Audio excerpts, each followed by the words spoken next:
This is TechCrunch. London is putting the brakes on the mess of electric bikes that litter the streets of the city.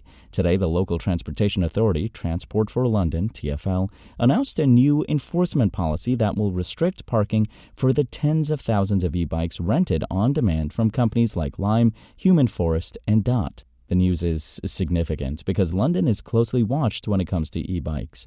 The UK capital has been described as a template city when it comes to figuring out the business case and environmental viability of e-bike services for urban locations. Leading companies like Lime, which has raised at least $1.5 billion in funding, including what appears to be a fresh, undisclosed amount in September 2024 per PitchBook, have beefed up their rollouts over the last year. There are now at least 40,000 e-bikes in circulation across different providers. They complement the Santander City Bike scheme operated by TFL itself.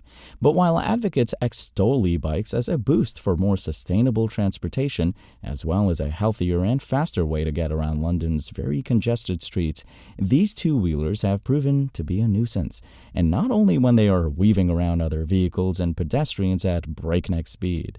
Specifically, the focus here is on the nuisance they cause when parked. Critics have railed against the obstructions caused by dropped-off bikes, including the many that fall over, that have clogged-up sidewalks and, ironically, spaces near bike racks for non-electric bikes. So now, TFL says that bikes will no longer be able to be parked wherever a user wants to leave it in the center of town and in high traffic areas. They will now have to be parked in designated areas in red routes in town and on TFL land, which includes areas like train and bus station forecourts. Red routes make up nearly 400 miles of London's streets, which is only about 5% of all the roads in the city, but account for more than 30% of the traffic. Typically, fines are higher for violations in these areas, and parking is restricted. E-bike companies will have to create restrictions for users trying to leave bikes in these areas. For example, apps will not let you end rides if you are not in a designated area. Some of this was in place already in specific boroughs and areas, but now it's being codified across more of London, and notably, those who violate the rules will be fined. The enforcement policy says that TFL will consider taking action against operators who allow their bikes to be parked outside of designated places on red routes and on TFL land. These include fines and legal action. One caveat here is that the policy is just a first step.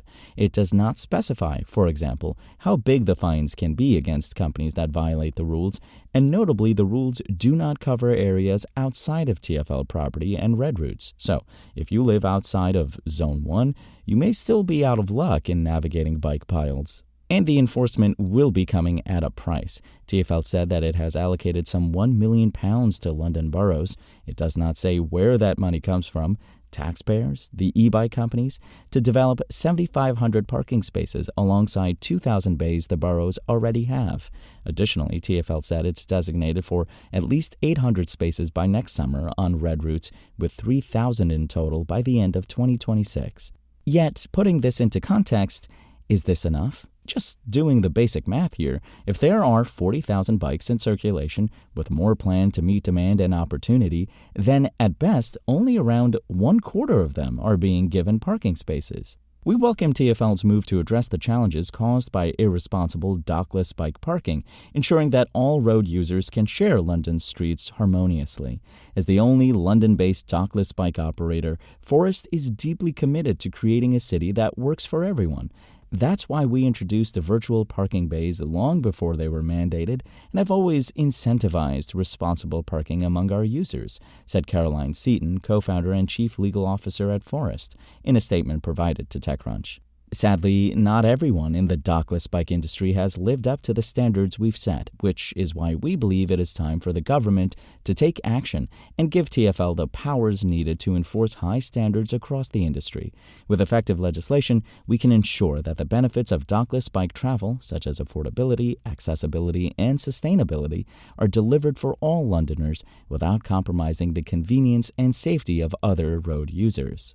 We are committed to working with London boroughs and TFL to ensure that e-bikes are parked safely and appropriately. This decision by TFL underlines the urgent need for increased parking areas across the capital. This includes land owned by TFL so that the space around transport hubs remains clear and safe for pedestrians while meeting the soaring demand for rental e-bikes.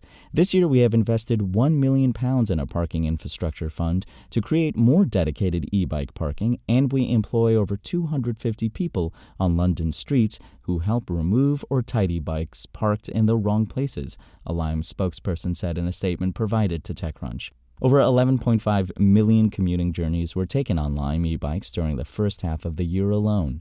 Around a third of these are vital first and last mile trips connecting to public transport, which are playing a key role in helping to meet the mayor's green and active travel targets. We will always work in partnership with TFL and London boroughs to help find solutions to these issues so that Londoners can access our bikes and scooters to make essential journeys around the capital. Longer term, and more generally, this is a signal that the freewheeling on-demand e-bike promise isn't totally disappearing, but it's going to see some stronger rulemaking put around how these schemes get used. The right long-term solution is new legislation, setting out fair and consistent rules that all operators have to abide by, said Kieran Williams, London Council's executive member for Climate, Transport and Environment, in a statement. However, ahead of that, it is clear the current operators could and should be doing much more to address these problems. I hope this welcome move by TFL today will lead the operators to do more, working with us to fix these problems so we can make dockless e-bikes a success.